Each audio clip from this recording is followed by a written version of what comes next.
All right, how you doing, Google Hangout land? This is your friend and curator for today's event, Biko Baker. I'm the executive director of the League of Young Voters. Why is it taking so long for this conversation to get into the national narrative? Well, you know, it's a good question. I just today's been a heavy day for me. I apologize for showing up late. I had Jordan Davis's father, Ron Davis, at my office this morning, and I just had lunch with one of the mothers who lost her child in Sandy Hook. So today has been quite an emotional day, and certainly talking about race and gun violence with both parents who lost their children. You know, I think many times for Americans in general, we don't necessarily empathize unless we think it can happen to us. And for many white Americans across this country, myself being white, we see the violence in African American communities or urban communities, and we just don't. We think it's not going to happen to us. So when Sandy Hook happened, it was partly because most of those kids were white, but also it's partly because we thought that could happen to our child because our children go to schools like Sandy Hook. So I'm not sure if we're at that moment yet where we are beginning to treat each life equally, where Trayvon's life or Jordan's life or Oscar Grant's life is equal to that of a white child who's killed in this country. But I certainly believe, Biko, that the folks, you know, looking at this group of folks on the panel, you know, our generation is fighting like hell to get us to that place. And for the NAACP has been doing some controversial stuff over the last several months and years, actually pushing this violence narrative, something that I don't think 20 years ago they would have been down with. And you guys co-sponsor, the NAACP Youth and College Division sponsored a panel with T.I.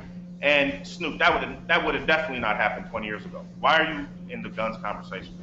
I mean, I think we have been in the conversation, but in a different way in the past. You know, we definitely have been working on issues of violence in our communities, you know, for somehow for 104 years. But I think right now what we're really doing is we're listening to what we're hearing from our members on the ground.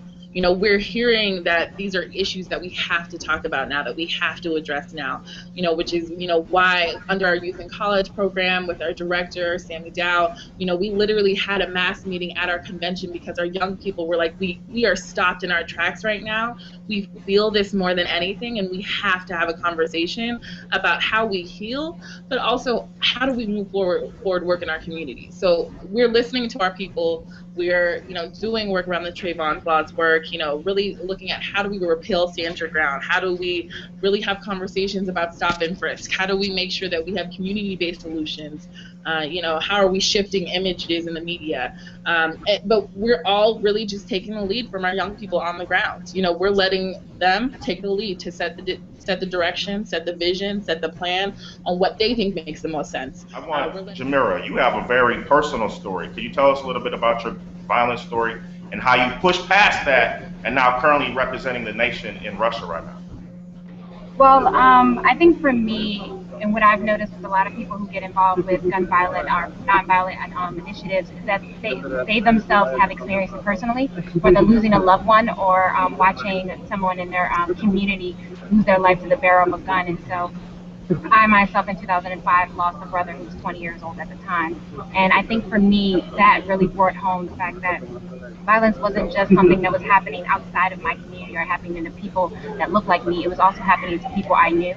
And so I had to think really hard about how could I be a part of the change and solution in my community that didn't already exist. And so as a result of the murder of my brother, I created a nonviolent group in my high school called the Overbrook High School Sanford Peace Corps back in 2005, which really laid the foundation for me to continue the work I do now, which is work with young people to create solutions around issues that are impacting our generation. So whether that's violence, whether that's education, and really start to help them hone in the skills that they already have to really be the leaders that our nation demands. But the NRA is a money machine. They're not teaching people how to clean their guns. They're teaching themselves how to put money in their pocket. Right? I mean, like, you know, I believe in the Second Amendment, but I don't believe in corporations writing bills and lobbying Congress and putting money and oiling the pockets of politicians so they can have bigger houses in the suburbs. Yeah, man. Yeah, Sorry. man. No, I appreciate it. Tell the story. You know, this conversation has come to a lot of folks that weren't prepared to have this conversation or weren't having this conversation already, but don't even know that they're in a state that has stand your ground laws. You know, so they're talking about, well, look at what's going on in Florida. I'm like, well, yeah, look at what's going on outside your front door. So really getting informed about, you know, what states, you know, have stand your ground laws, what states have castle doctrine states. You know, make sure you have the information that you need before you even step foot outside of your front door, so that you're informed.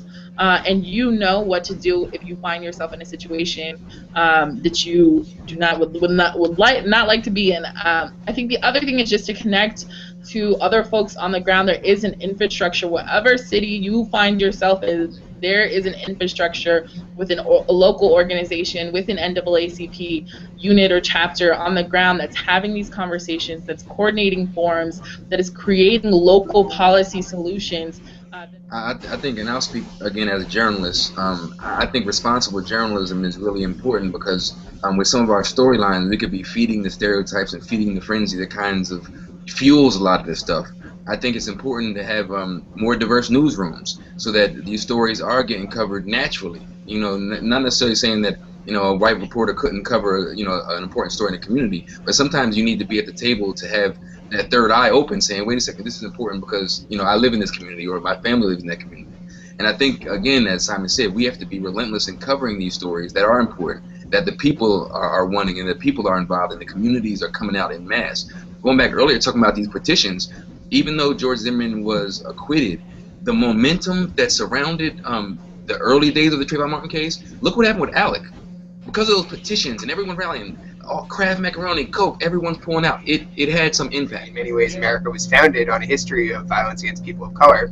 The problem with Stand Your Ground is that it effectively legalizes that toxic thing, that toxic ingredient in American history, and it says that a white man can kill a younger black person because he feels threatened in this abstract, ridiculous way that doesn't make any sense. This is madness. This isn't law. It makes a mockery of the idea of justice. If you can kill someone because you feel uncomfortable, because you suspect them, because you feel threatened, then we don't live in a society of laws anymore. That's wildness. That's madness, and this is obviously something that has to end.